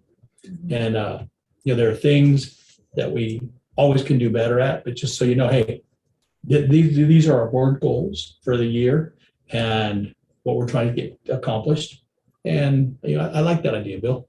Say, as we folks, you know, hey, the thing that always makes people happy or keeps people happy is knowing that we have a bright future and that things are gonna get better and whatever. And so I think as we start to get back to the normal things of life and say, hey, here's our board goals, here's our goals for our district, which are your kids and our kids. And here's what we're going to go forward with it. So I like that. I think it's a good that idea. even like maybe like in the spring, like around spring, like not that I need to pick a specific time, but even like around spring break or when people come back from spring break and kind of feel like things are transitioning into a more of a normal. I don't know, what do you think, Bill? Well, I'm sorry, to your comment, one of the things that's going on right now is, yeah, I'm seeing on social media, a lot of parents right now, they're starting to look to next year. You know, are we getting our kids enrolled? What schools are we going to? What are we doing? Those kind of things. And so I'm not sure that maybe not even putting it out now. So that way people, they're thinking about, hey, here's what we're planning on. These are our goals. Yeah. And so that way they know when they're trying to think, you know, Do we stay here? Do we, what are we doing with our It's kids? a good opportunity to promote that we're building a huge 2-story building at Cali with 14 new classrooms or 17 new classrooms at Mattie Washburn, all those things, the great stuff that's going on that people might not even know about if they don't have a kid at that site. The reason I suggested the time span is because it sounds like we want to make some changes to the board goals, like maybe breaking out the financial piece into several parts and then incorporating facilities into the goals. So I'm just building in time for you to do Yeah, because that. normally you do the board goals once a year. That makes Right. sense. Begin Jeremy the could do summer. it over spring break. Exactly. Right. That's why I said when we come back from spring On a break. Sunday at midnight. Thanks, guys. We're here for you. We're helping you manage your time. For sure. There's 5 of us, so we'll each take a day that you call us during the week if you have any questions. I do like that idea though, Bill. Got the note. Going back to the survey, I stand corrected. I just did a little number crunching. I found the spreadsheet and it looks like roughly our response rate for families is up at 45%. That's really high. That's super high. Good. So I maybe stand corrected. Better to under promise and over deliver. Yeah, maybe the last one out. It after was the- lower and I was getting really twitchy. but Well, that when the was Ahmad really family, good. answered, that's great. Really threw that over there. Yeah. Put us over the hump. Well, Cali Cali 6-8 was the highest in the district, 78%. Awesome. Yeah. Where do we want to go, guys? We're at 7:04. Where do we want to go from here? This is your meeting. We have 3 more hours. I wasn't anticipating that, but I'm doing good. I mean, I honestly, when you went in the LCAP, they had the 4, those I was like, when I listened to that, it kind of resonated. For me, I was like, we're not very far apart. I don't think we're far apart. We when those board goals were designed, I mean, we definitely did the crosswalk to make sure that they were linked. Yeah. So I don't think we're far So- apart at all. So we may, we may be looking for a solution to something that's not quite a problem. That used to be a problem, not a problem, just was a disconnect. And it sounds like, when I read this, then I'm like going, the themes of these 4 things are right through all our goals. Just there. And it wouldn't take very much for us to just say, hey, this, and it's here, and so on. So I don't know that. Okay. I don't know that I have that much to add from this and that. I think we're going down the same track pretty well. Beautiful. I think you had some good tweaking suggestions that I took notes on as far as process is concerned. And I think that, my observation overall is we just had a clarifying meeting to check, right? Are they connected? And as we actually sat down to take the time to review both. Yeah. we're And I don't realizing want to be in the they are. weeds on the 187-page document or whatever it ends up being. Exactly. So, We'll get you the infographic. Thanks for I that. don't want to be We involved in didn't that introduce Lisa, but she micromanage. does. I can do that Like on my own. pictures. Right? Pictograph is coming. So I have 2 things, not that I want to spend much more time talking about it, so I want to get over to the soccer game. One is, and I think we do it, because it started when you said it, I was trying in my mind to figure out how that, we talked about math, right? That how we have district plans that have a continuity and a continuum to them, right? So we have harmonized curriculum, as you know, back when you were at the middle school, I think we had, depending on which school you went to, They're all the different. kids did different English and math 3 times, right? And we don't have that as much anymore. Vertical articulation. So that vertical articulation from a district-wide articulation, a place I'd like to see it not only build out the program, but talk about that is my old favorite pet peeve, that visual and performing arts plan, where we have, how does that fit together at a district-wide level? And not really for tonight to revisit that, but to me, that seems like an area that we are soft on. Even right now, when we were talking about core, and no, it was like real curriculum versus enrichment. And in my mind, those are core courses. They are, but they're as much a core course as they are Hispanic graduation rates. Could in fact be enhanced by saying, and do we have that in our special ed kids participating at a proportionate ratio in visual and performing arts classes? I bet the answer is no. Just subjectively to think that. So I'm not sure how we do that, but it seems to me that's an example of a articulated district program that may need a little more emphasis if it's important to us and we want to fund it. And at this point, again, getting back into whatever the new paradigm, back into school, et cetera, I think Elizabeth has tried to keep it afloat, frankly. But I think that's an area we might want to look at as a particular articulated program to say, are we doing it to the optimal extent that we would like to? Maybe we are. If not, how would we do it more and differently? And I don't, want to necessarily spend an hour talking about that today, but to me, that's an example of the articulated continuum of curriculum that should be something that we highlight in the Lcap, and I think it may be in there somewhat, not just BAPA, but other places, right? We talk about that from intervention and ELD, and the data about reclassification from our English language. So that's one, but some places it seems like it's not as there's not that sort of seamlessness connection to say, if we have third and fourth graders who have their social skills, right? One of these days we'll know, hey, look how that prepared new high school freshmen. That cohort is doing better than their portion of their peers who didn't get pre-K, TK, right? And so that to me is an important thing to perhaps weave in there as one of the philosophies behind our Lcap is we want to demonstrate that because to me, the board goals is not so much really what we're doing when we're thinking about that. It's how we make decisions, right? Our decisions are designed around those aspirational goals. There's the one about third grade reading that has some real sort of metrics on it. Yeah. But many of them are, we're going to philosophically evaluate making decisions and prioritizing resources because of here are our board goals, and then they have an Lcap component, crosswalk on there. So anyway, those are my only sort of two thoughts down in the weeds. I appreciate that, that it sort of started about, let's talk about goal one and what do we got? What do we want to add, take out? I love that that's not where we're going. Well, I don't think that it's broken. I mean, I've never thought that it's broken. I think, but I think the question is it being as useful as it can be, both for the 5, 6 of us, 7, you're here at 7, the 8 of us sitting here at a governance level, and that it's clear to down at the student and family and the staff level about what the implementation consequences of that are. I remember so strongly going to a SCA meeting and Brad Freeland saying, we need to get a couple of other people to go to these Lcap core meetings, right? Because bilingual community liaisons or bus drivers or the certain constituency that the 50% of our employees are CSEA members to say, guys, you got to understand, this is where these resources for our jobs related to support the infrastructure component of our school system are being made. If we're not there, we should not be surprised that our voice is not being heard.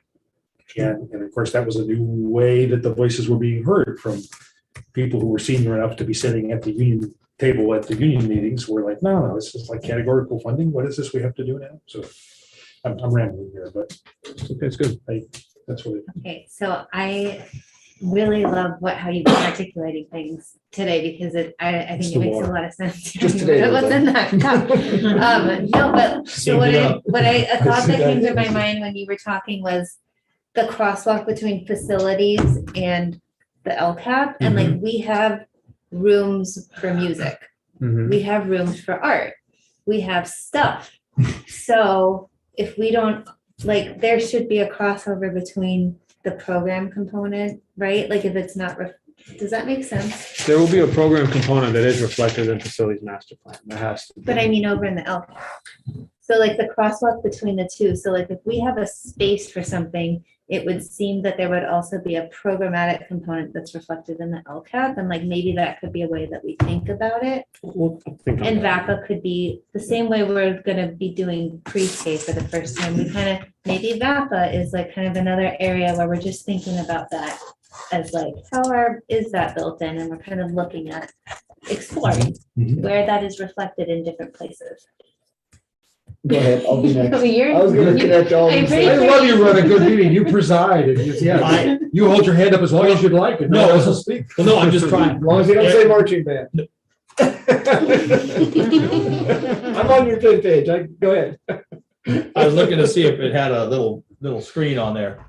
No, to your NAPA program, to the marching band, I knew it was gonna be- and to other programs Put of that in significance that our community and our kids can get greater enhancement with. These things cost money, Yes, they do. and this is what the LCAP is about, money. And that's why we were earlier talking about like donations and different things like that. One of the things with, when we have our town council, our joint meeting coming up here, now that we have the Jaguar, it's kind of more, it's our kind of mascot going through, town mascot, bringing businesses in, music, APA, marching band, these things. They cost money that quite frankly, we just don't have right now. How do we get these donations through this community involvement with the different businesses and get them to tie in? I see that as part of our LCAP goal is how do we get these extra funds in by including these people in our town, all these businesses? How do we get, I'm just going to bring it up and it's not for discussion tonight, but how do we bring in the vineyards? How do we have a vineyard corps? How do we bring in, we've talked about it before, and quite frankly, I don't know where we're at on it with our board policy of, can we take donations from vineyards? Yes, we Yeah, we can. can. Okay, so that has been fixed, Mhm. or not fixed, it's been addressed. It's been addressed. I thought it was, but We talked about it. Gifts, grants, and bequests is the specific policy you can look at. Okay, so why now? Pick ABC. I can't think of a winery. ABC Winery can donate money to the school district. Mhm. Okay, and I think there's a misconception out there that they can't. Hmm. So The misconception is that we can't put their picture on. We the won't wall that advertise says for them. winery. Yeah, gotcha. It has to be Promoting it to vineyard, the right? students, that's a different board policy. right? Yeah. But it connects in the same realm, I think. We'll take anybody's money. Yeah, we'll take the money, but we can't put a big banner on the wall that promotes the use of alcohol to the kids. That- Gotcha. Okay. I would love for us to take our policy, pull it out a little bit more, and on our webpage, whatever, so we can refer to it more easily and just say, hey, folks, here's our guidelines, here's what you can do, and here's how we can do it. So, With a button next to it that says donate here. yeah. And it's a live link that Brad can. But even Break the money in, But right? on top of that, just like they do with, when you go to Safeway and the other thing, when you can say, hey, do you want to have this, and a little portion of it goes to certain programs, That's great. where people can actually say, hey, we want to donate money and we want, I mean, case in point, when, I'll make sure I get it right. Guy Fieri's son, he won. So he donated $10,000. I want to bring it up in our board meeting and promote that. So that way we can have, that as a good example to everybody else. Hey, man, when there's opportunities, and he split up between two different programs in our school district. So I want to promote those kind of things. So that way, because the things that you promote are the things that happen more of. And if we can do those kind of things, we could get, instead of having a parcel tax or some other sort of a thing, we can have a community involvement where we can have these extra programs that we can fund because, VAPA came in, but we got it started with a $1.7 million grant. Well, we knew that like all grants, if it didn't continue, it might taper down. How do we get it to continue to grow and thrive? We're going to have to get other monies. And so I think that I don't know if that's part of the LCAP, but maybe there's a portion in there that says, hey, what are some of the goals we can't fund, but we would like to, and how can we generate that revenue? I don't know if that's part of how we can bring that in there or not. Even for the marching band. No, I love it. I did marching band. So my connection was going to be to one of the comments Bill made about VAPA, and it was just really the most unfortunate timing because when we came in with COVID, VAPA was just getting going. We'd had 2 summer intensive trainings. We had all the devices in their hands. We had teachers excited, building lessons, getting extra time and paid to do all these things. And then we completely went virtual. And this year, I mean, I'll admit it for myself, and I've talked to 50 or 100 different teachers that feel almost also the same. We're trying to keep our head above water. It's the most difficult year I've ever had teaching in 30 years. And I'm not in a subject area that's as intense as some of the others, but I'm in a very social emotional curriculum area. And it's everyday exhausting. And if you ask me to do that one more thing that I'm not completely confident with yet, it's just not going to happen to the best of the abilities. And I don't want to say that it can't happen, but to ask the teachers right now in February, March, April, let's ramp it up. That's going to go over like a lead balloon. So hopefully it can go in the future, and hopefully we can strive to get where we were, but it was just the most of unfortunate timing with that whole program. Would you like feel an badly for update? it. Would you like an update, a quick one in regards to that? Sure. So we've been meeting, there is an NEA grant that has funded, in addition to some other resources, funding resources, more countywide support. The Boys and Girls Club is actually taking the lead on hosting another summer institute, what did we call it the year we did it? Summit? Summit, yeah. Yes, thank you.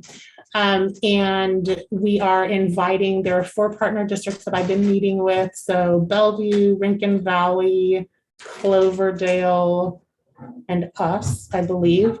And so the emphasis is going to be on the littles. And so we have, Elizabeth has identified the current TKK1 teachers who did not participate in the summit. If you'll recall, almost everybody participated in Windsor in the summit. So we're just picking up who's left, basically, and have been identified and invited to come and participate in the summit for this school year. Some of it will be virtual and some of it will be in person. So that's all in the works and happening. Good. Can you let us know when those in-person times are going to be so we can stop? I can, yes. Okay. I had one other thought, and then I would maybe suggest maybe we can capture a work plan or what we do next. And I want to honor what Eric was saying, because two of us, the Ahmads and the Adams have teachers in their family, but when you're candid like that, I love it, Eric.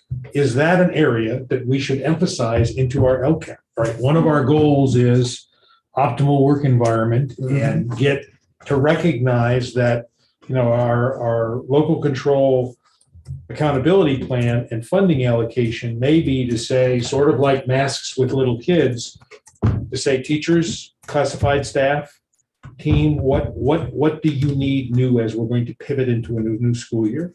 I would be more than happy to, if that meant allocating some resources or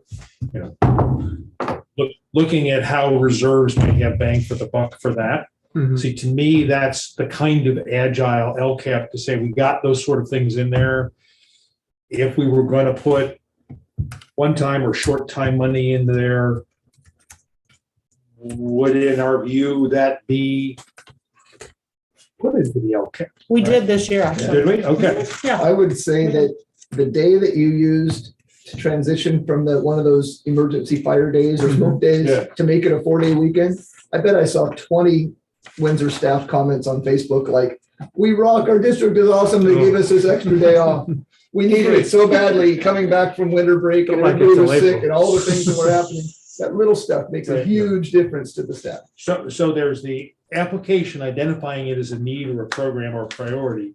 And then I think there's the capturing it in the LCAP document process, that we've done that, right? Yes. And while I don't want to necessarily do make work, it would be marvelous, I think, if we could sort of in the LCAP way of speaking and organizing activities and priorities, capture some of our COVID strategies in there, right? Because I think we may sadly need some more kind of COVID, whatever adjustment strategies, maybe the COVID, outflow in the rearview mirror strategies, but looking to say, what's the lessons learned and how we invested money? It was outside money from, new one-time money from the state and the feds, and to celebrate that's success, because I'll tell you, in a couple of years, that's going to be lost on what you all were able to do here over the last 12 to 18 months. Well, the state's one step ahead of you, Bill. So on February 17th, you are going to see from me yet another plan and report that the state's requiring us to write, which is the supplement to the LCAP about what we did with COVID money. Well, I didn't even read ahead. I didn't know. Just say spend it. Coming your Spend way. it. Okay, all right, good. One page. Good. Great minds thinking alike. As awful as we've thought it has been, we got one-to-one devices from it. We got swivels in the classroom. We got tons of new pedagogy lesson strategies, things that I never dreamt I wouldn't be able to do. I can now use this device to teach anywhere around the world if I have to. And I'll tell you, I I have don't like that peers, necessarily, but it's a benefit to all of us to have that ability. I have peers that the 8th, 10th, 12th of January were saying, oh my God, how could we not have been in front of this like you guys were in September? When they were laughing to say, you're such meanies for a 14-minute lunch. What do you think? It's like, "Yeah, okay, we'll see. You know, you did have an 85% drop in your quarantine rates like we did. So, but no, I just think there's a way that this tool can be used as a process by which we make decisions and highlight priorities. And for some of these things we've done to sort of almost backfill it and say, we're going to describe this in Lcapisms, right? And how we came up in a priority, and this was the goal, and here's the actions and services we did, and here's the results. And, you know, we ended up having a better January than many districts, right? And you know, that's essential to our academic and community success is what we were able to do on that. And so I think it's related, right, to our policy decision-making, which to me is what the LCAP really is, and policy prioritizing. Just kind of on a personal note, my next door neighbor, who's worked for Santa Rosa City Schools for many years as a classified employee, has just applied for the COVID coordinator position, and it's their third COVID coordinator position in the last 9 months. So we're in a stable position where we've got our staff on the ground doing everything every day, and they still are struggling day to day to do this, and they still don't have COVID relief money for sick days set with their union yet. All kinds of issues that are just completely blowing up, and I personally am grateful that we've not had to worry about any of that at the board level because it's all been taken care of through our staff and DAT. Right. It's awesome. Thank you. Because we were staying at 10,000, saying, hey, Well, we're not going to micromanage you on this one. But handle it. We got you. All right. All right. What else do you need from us? I think this was helpful. I think it just helps Lisa and I have a good conversation about framing next steps. So this was really good. It was different than what I anticipated, to be honest, but I think it was better. So I really appreciated it. It's helpful for me. The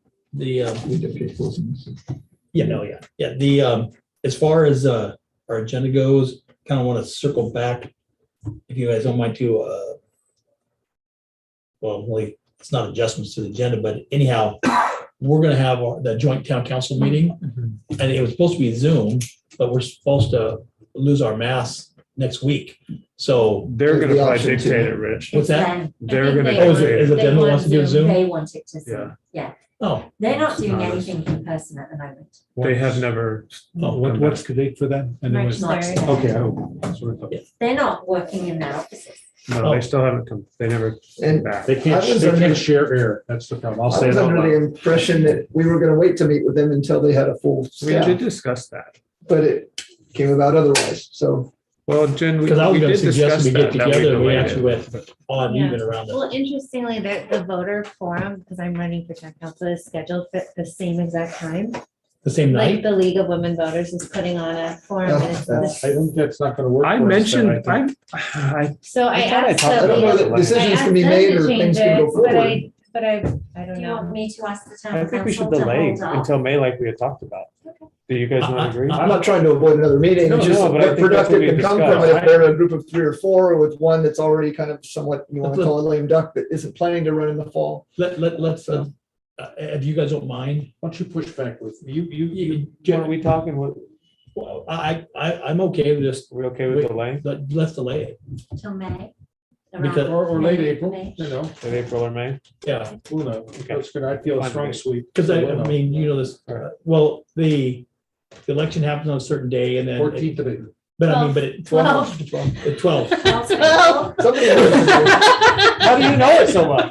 Mail on the 8th of April. You know, we're rolling on the Vote on the 14th, But I guess Seven's birthday, that's why you know. if the election is on the Every single 12th, person. we're gonna know by the 13th or 14th, What? most likely, right? Let's try and do it. But that person won't be seated End of until April. the next Well, 2 they, weeks they won't later be or something. seated, but our, Seated, that's- but our, yes. It has that's, to but be our, seated, so So probably maybe. do we beginning want of to May. push it back? I May. mean, Beginning of I'm May. open to doing it because I think the more conversation we keep going, the better, but I also see the point. I that also don't know the maybe- agenda yet, so. I don't know the agenda either. I don't We even know if have there a was one, otherwise just. There is. Yeah. haven't If we don't have sent a any items specific for it yet. thing to do. So Jeremy, do you guys mind if I ask Jeremy to get a hold of the I'll get hold of interim Ken. manager and let's push it back maybe a month? And maybe, to talk about We need it, the that. interim manager and Ken's back. Jeremy and you and Sam, right, as the mayors, the two leaders. We need to sort of know, hey, here are the issues, right? In the Yeah. past, we've said, what are issues, right? We have some, And I some know dirt what you're issues, we have some program issues, we have personality issues, whatever they are. Let's sort of get those out there so that we know what we're talking about. And if there are issues that need to be talked about right now, we should know that ahead and There then are not. work on this meeting. Okay. There are not. If I think there we isn't can, a I set think we agenda, can then delay it. I'm fine. Yeah. Yeah. You did all the work to find dates, I'm sorry. Thank you. That's All what right. I get paid for. I just And didn't by want to then, be the only maybe by then consenting with vote. masks and the air and everybody else, maybe we could actually meet in person as I well. think we'll have a little bit more information too with our ENA that's going through.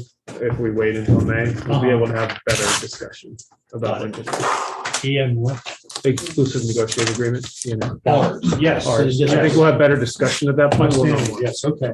Okay, I was over 2 on acronyms. That's not like you, Bill. It's been too That's long. not even We a haven't- school one. That's a lawyer. I one. know, that is.